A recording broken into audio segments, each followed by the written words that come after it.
Hello friends, welcome to SSC coaching centre. दोस्तों, आज की वीडियो में बात करेंगे अनुपात समानुपात के प्रश्नों की और बात करेंगे लाभ हानि के प्रश्नों की। दोनों ही देखेंगे आज की वीडियो में, तो इस वीडियो को आप अंत तक देखते रहिए। चलिए स्टार्ट करते हैं दोस्तों। पहला क्वेश्चन है ए अनुपात बी बराबर 2:5 तथा बी अनुपात सी बराबर 3:4 है, तो ए अनुपात सी बराबर क्या होगा। देखिए दोस्तों, क्वेश्चन में किस किस की बात हुई है, ए बी और सी की। तो हम यहाँ पर लिख लेंगे ए अनुपाते बी अनुपाते सी लिख लेंगे। ए का अनुपात कितना दिया गया 2, तो ए के नीचे ए का अनुपात। बी का कितना है 5, तो बी के नीचे बी का अनुपात। ठीक है, अब देखिए बी का एक और अनुपात दे रखा है यहाँ पर 3, तो बी का जो दूसरा अनुपात है वो बी के नीचे ही लिखेंगे। कितना है दोस्तों 3, लिख लिया।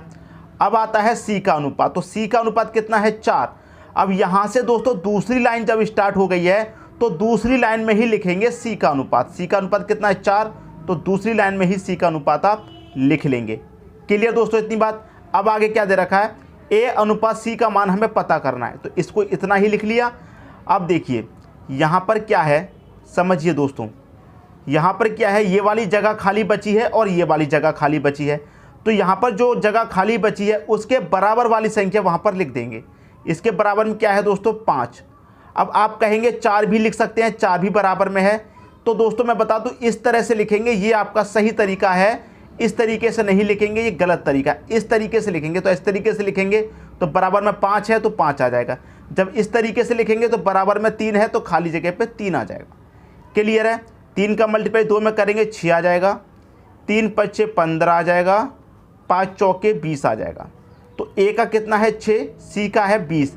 ए और सी का ही तो पूछ रहा है दोस्तों, तो ए अनुपात सी का निकालेंगे। ए का कितना है 6 और कितना है दोस्तों सी का कितना है 20। अब देखिए 6 अनुपात 20 तो किसी ऑप्शन में नहीं दे रखा है, लेकिन दोस्तों इसे हम काट के देखेंगे किसी संख्या से कटता है क्या। 2 से काटेंगे दोस्तों 3 बार में और 2 से इसे काटेंगे तो 10 बार में। तो ये क्या निकल के आ जाएगा, 3:10 निकल के आ जाएगा। किस ऑप्शन में है, बी ऑप्शन में है। तो मैं उम्मीद करता हूँ दोस्तों सभी को क्वेश्चन अच्छे तरीके से समझ में आ गया होगा। अब देखेंगे अगला क्वेश्चन। अगला क्वेश्चन है दो संख्याएं एक तीसरी संख्या से 40% तथा 60% ज़्यादा हैं। देखिए दोस्तों, दो संख्याएं, ये पहली संख्या हो गई, ये दूसरी संख्या हो गई और ये दोस्तों आपकी तीसरी संख्या हो गई। ठीक है, जो दो संख्याएं हैं वो तीसरी संख्या से कितना ज़्यादा है, 40% और 60%। किससे ज़्यादा है, तीसरी संख्या से। अगर तीसरी संख्या आपकी 100 है, इससे कितना ज़्यादा है 40%। पहली संख्या 40% ज़्यादा है तो कितनी हो जाएगी दोस्तों 140। दूसरी संख्या 60% ज़्यादा है तो कितनी हो जाएगी दोस्तों 160 हो जाएगा। क्लियर है। पूछ क्या रहा है, प्रथम संख्या का द्वितीय संख्या से अनुपात। ठीक है, तो प्रथम संख्या और द्वितीय संख्या का पूछ रहा है, इन दोनों का अनुपात। ठीक है, कटा लीजिए दोस्तों, 0 से 0 कट जाएगा, 2 से कटाएंगे 14 को 7 बार में, 2 से कटाएंगे 8 बार में, तो 7:8 निकल के आ गया आपके क्वेश्चन का दोस्तों सही आंसर। 7:8 किस ऑप्शन में है, डी ऑप्शन में है। तो डी ऑप्शन हो जाएगा दोस्तों आपके क्वेश्चन का सही आंसर। मैं उम्मीद करता हूं दोस्तों सभी को क्वेश्चन अच्छे तरीके से समझ में आ गया होगा। अब देखेंगे अगला क्वेश्चन। अगला क्वेश्चन है ए अनुपात बी बराबर 3:4 और बी अनुपात सी बराबर 6:5 है, तो ए अनुपात ए प्लस सी बराबर क्या होगा। देखिए कितने की बात हुई है, ए बी सी की बात हो रही है, तो यहाँ पर लिख लेंगे हम ए अनुपाते बी अनुपाते सी, इनकी बात हो रही है। ए का अनुपात कितना है दोस्तों 3, तो 3 लिख लेंगे। बी का अनुपात 4 है तो बी के नीचे बी का अनुपात। क्लियर है। अब बी का एक और अनुपात दे रखा है 6, तो मैंने क्या बताया, बी के नीचे ही लिखेंगे उसको भी। तो कितना दे रखा है 6 लिख लिया बी के नीचे। दूसरी लाइन चालू हो गई, तो सी का अनुपात 5 दे रखा है, तो कहाँ लिखेंगे, जब दूसरी लाइन चालू हो गई है तो दूसरी लाइन में ही लिखेंगे सी के नीचे। लिख लिया दोस्तों। अब देखिए ये जगह खाली बची, इसके बराबर वाली संख्या रख दो 4, ये जगह खाली इसके बराबर वाली रख दो 6। ठीक है, 6 त्रिक का कितना हो जाएगा, 3 6 18 हो जाएगा, तो आप यहाँ 18 रख दो। 6 चौक 24 हो जाएगा, 24 रख दो। 4 5 20 हो जाएगा। अब देखिए अगर ये किसी संख्या से कट के छोटी हो सकती है तो काट के छोटा रख लीजिए। 2 से कटेगा दोस्तों 9 बार, 2 से कटेगा 12 बार और 2 से कटेगा 10 बार में। तो ये निकल के आ गया दोस्तों, ए का कितना है 9, बी का है 12, सी का है 10। पूछ किसका रहा है, ए अनुपात है। पूछ किसका रहा है, ए अनुपात ए प्लस सी का पूछ रहा है। ठीक है, तो ए का कितना है दोस्तों, ए का आपको पता है 9 निकल के आया है, तो 9 हो गया। ठीक है, अनुपात ए प्लस सी पूछ रहा, तो ए का तो 9 है, 9 रख दिया, प्लस सी का कितना है 10, तो 10 रख देंगे। तो 9 अनुपात ए प्लस सी है, तो ए प्लस सी जोड़ देंगे, 10 और 9 कितना हो जाएगा 19 हो जाएगा। तो 9 अनुपात 19 हो जाएगा दोस्तों आपके क्वेश्चन का सही आंसर। 9 अनुपात 19 किस ऑप्शन में दे रखा है, सी ऑप्शन में दे रखा है, सी ऑप्शन हो जाएगा आपके क्वेश्चन का सही आंसर। क्लियर हुई दोस्तों बात। अब देखेंगे अगला क्वेश्चन। अगला क्वेश्चन है, यदि ए अनुपात बी बराबर 3 अनुपात 5, सी अनुपात बी बराबर 3 अनुपात 2, सी अनुपात डी बराबर 5 अनुपात 6, तो ए अनुपात डी का मान पूछ रहा है। इस बार कहाँ तक दिया गया, डी तक, तो कोई बात नहीं, लिख लेते हैं। ए अनुपात बी अनुपात सी अनुपात डी तक दिया गया, लिख लिया। ए का कितना है 3, तो ए के नीचे ए का रख लो 3 अनुपात, बी का दे रखा 5, तो बी के नीचे बी का रखो 5, ठीक है, अनुपात। अब बी का दोस्तों आप यहाँ देखेंगे एक और मान दे रखा है, बी का दोस्तों आपको एक और मान दे रखा है, बी का मान कितना दे रखा है 2। यहाँ कन्फ्यूज मत होना दोस्तों, सी पहले कर दिया है, बी बाद में, तो कन्फ्यूज मत होना, जो बी का मान है उसी को लेना है। तो बी का एक और मान कितना है 2, तो बी के नीचे बी का मान रखेंगे 2। क्लियर है।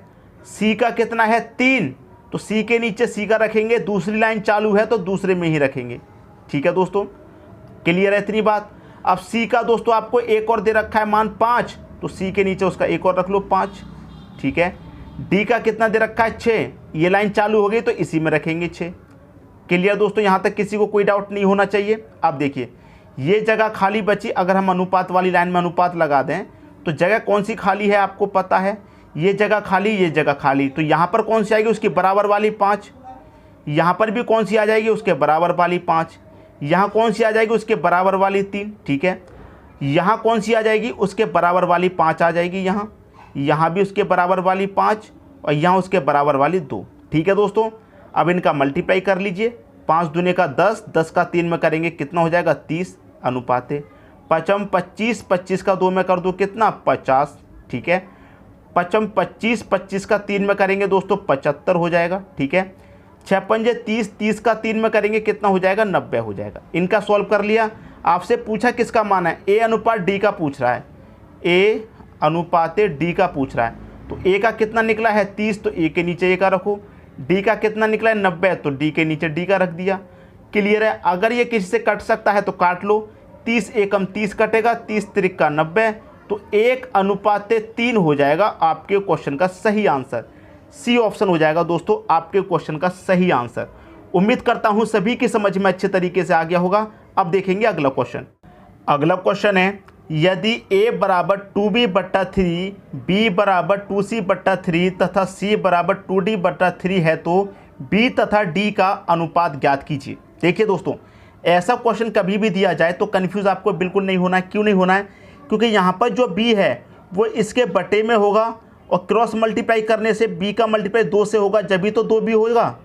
क्लियर है, तभी तो 2b हुआ होगा, जब 2 का मल्टीप्लाई b से होगा तो ये 2b हो जाएगा। ठीक है दोस्तों, तो आपको पता चल गया कि यहाँ से b हट के a के बटे में आ जाएगा, तो a का अनुपात कितना हो जाएगा 2 और b का कितना हो जाएगा 3। ऐसे ही यहाँ से c दोस्तों इसके बटे में आ जाएगा, तो b का अनुपात 2, c का कितना 3।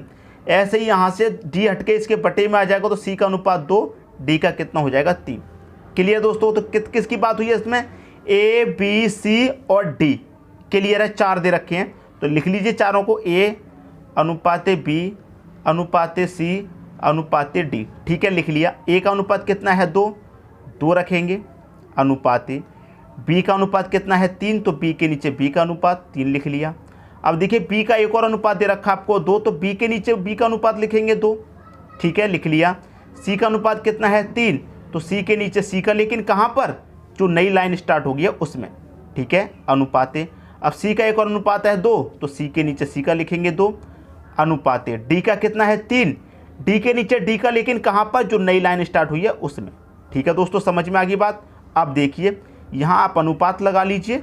ठीक है, अब यहाँ पर ये जगह खाली है तो इसके बराबर वाली संख्या यहाँ पर आ जाएगी। ये खाली है इसके बराबर वाली, ये खाली है तो इसके बराबर वाली आ जाएगी, ये खाली है तो इसके बराबर वाली 2, ये खाली है इसके बराबर वाली 2, ये खाली है तो इसके बराबर वाली 2, बराबर वाली संख्या आ जाती है दोस्तों। ठीक है, अब इनका मल्टीप्लाई कर लीजिए। 2 दूने का 4, 4 दूने का दोस्तों कितना 8, 2 दूने का 4, 4 त्रिक का 12 हो जाएगा। 3 दूनी 6, 6 त्रिका 18 हो जाएगा दोस्तों, ठीक है। 3 त्रिका 9, 9 त्रिका दोस्तों कितना 27 हो जाएगा। ए बी सी डी चारों का आपका रेशियो निकल के आ गया, लेकिन आपसे क्वेश्चन में क्या पूछा है, बी और डी का अनुपात पूछ रहा है दोस्तों, बी अनुपाते डी। तो बी का कितना निकल के आया है 12, तो बी के नीचे बी का लिख दो। डी का कितना निकल के आया 27, तो डी के नीचे डी का रख दिया। अब देखिए कटा के देख लीजिए किसी संख्या से क्या कट रहा है, तो आप इसे कटाएंगे तो 3 से कट जाएगा 4 बार में और 3 से कट जाएगा 9 बार में। 3 चौके 12, 3 निमे का 27, तो 4:9 आ जाएगा आपके क्वेश्चन का सही आंसर। 4:9 किस ऑप्शन में है, 4:9 बी ऑप्शन में, ये हो जाएगा सही आंसर। अब ये बटा में लिख रखा है, तो अनुपात का मतलब दोस्तों बटा भी होता है, ये मैं पहले भी बता चुका हूँ आपको। तो चाहे अनुपात में ऐसे लिख दो चाहे बटे में लिख दो, कोई फर्क नहीं है। उम्मीद करता हूँ सभी की समझ में आ गया होगा। अब देखेंगे अगला क्वेश्चन। अगला क्वेश्चन है आपका, दो संख्याओं का अनुपात 7:12 है। यदि दोनों संख्याओं में 7 जोड़ दिया जाए तो अनुपात 7:11 हो जाता है। छोटी संख्या ज्ञात करें। देखिए दोस्तों, दो संख्याओं का अनुपात कितना होता है 7:12। अब ये अनुपात का मतलब दोस्तों मैंने आपको अभी अभी बताया है क्या होता है, बटे भी होता है। अनुपात का मतलब क्या होता है, बटे भी होता है। तो यहाँ पर 7 है तो मैं इसे 7a लिख सकता हूँ, ये 12 है तो 12a लिख सकता हूँ, इसके मान में कोई फर्क नहीं पड़ेगा। अब यहाँ पर क्या कह रहा है कि दोनों संख्याओं में क्या जोड़ दिया जाए, 7 जोड़ दिया जाए। इसमें भी 7 जोड़ दिया जाए दोस्तों, और ये दूसरी संख्या इसमें भी 7 जोड़ दिया जाए। दोनों में 7 जोड़ देते हैं तो अनुपात क्या हो जाता है 7:11। तो अनुपात का मतलब दोस्तों क्या होता है, बटे भी होता है, ये मैं पहले ही बता चुका हूँ, ठीक है। अब देखिए जब बराबर का साइन है तो आप यहाँ पर इस तरह से क्रॉस मल्टीप्लाई लगा सकते हैं, कोई फर्क नहीं पड़ेगा। क्लियर दोस्तों यहाँ तक। अब देखिए यहाँ तक कोई फर्क नहीं पड़ेगा। अब इसे सॉल्व कर लीजिए और आपके क्वेश्चन का दोस्तों आंसर आ जाएगा।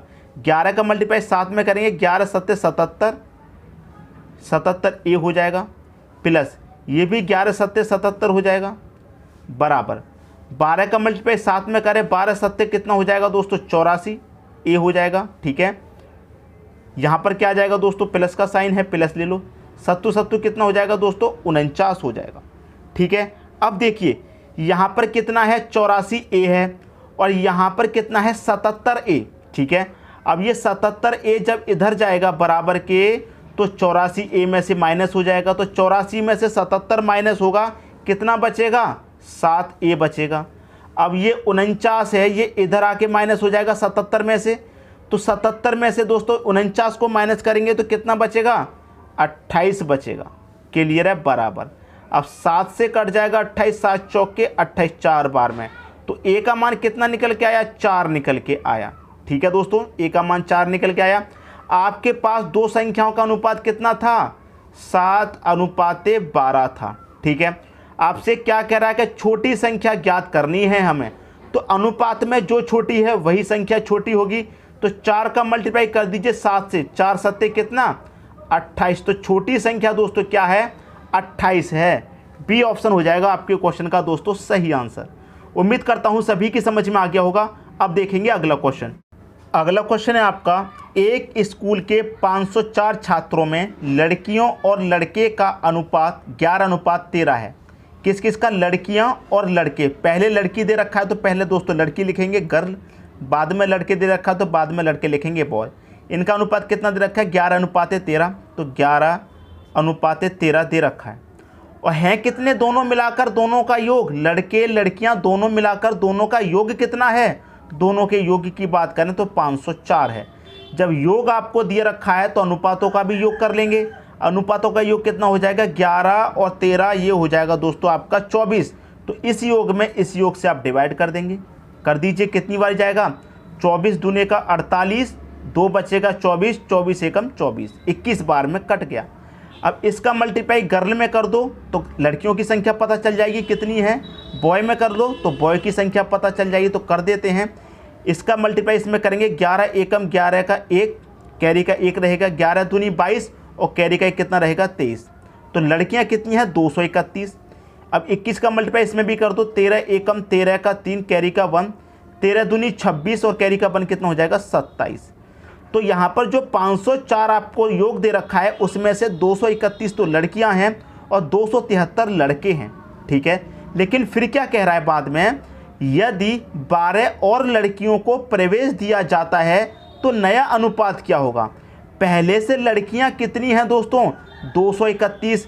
इसमें 12 लड़कियों को और प्रवेश दिया जाता है। जब 12 लड़कियों को और प्रवेश देगा तो 12 और जोड़ लो।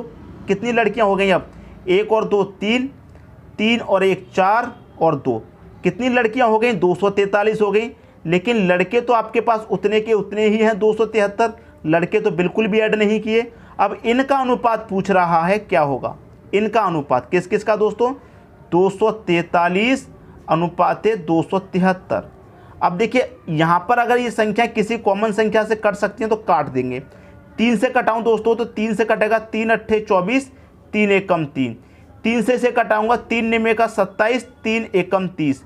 तो 81 अनुपात 91 हो जाएगा। आपके क्वेश्चन का सही आंसर 81 अनुपात 91 सी ऑप्शन में दे रखा है। तो सी ऑप्शन आपके क्वेश्चन का दोस्तों सही आंसर हो जाएगा।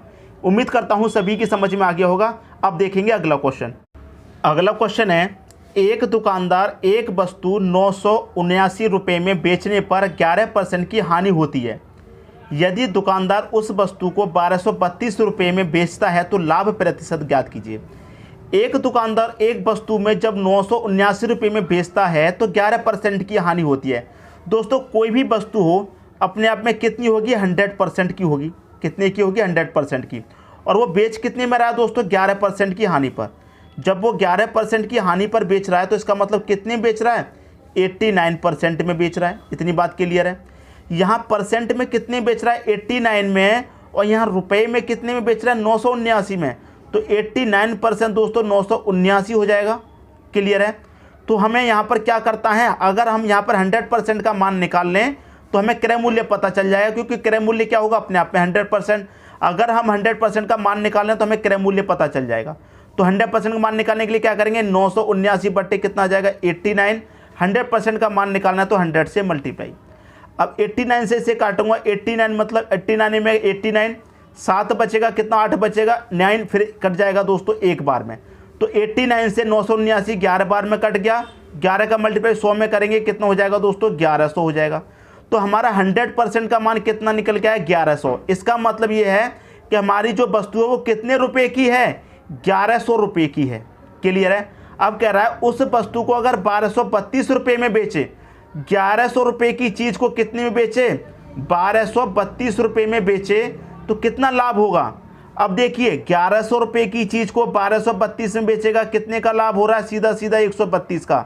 लेकिन रुपए में नहीं पूछ रहा, वो प्रतिशत में पूछ रहा है। तो 132 का लाभ हो रहा है कितने पे, 1100 पे। लाभ हो चाहे हानि हमेशा क्रय मूल्य पर निकलती है, और प्रतिशत में निकालना है तो 100 से मल्टीप्लाई।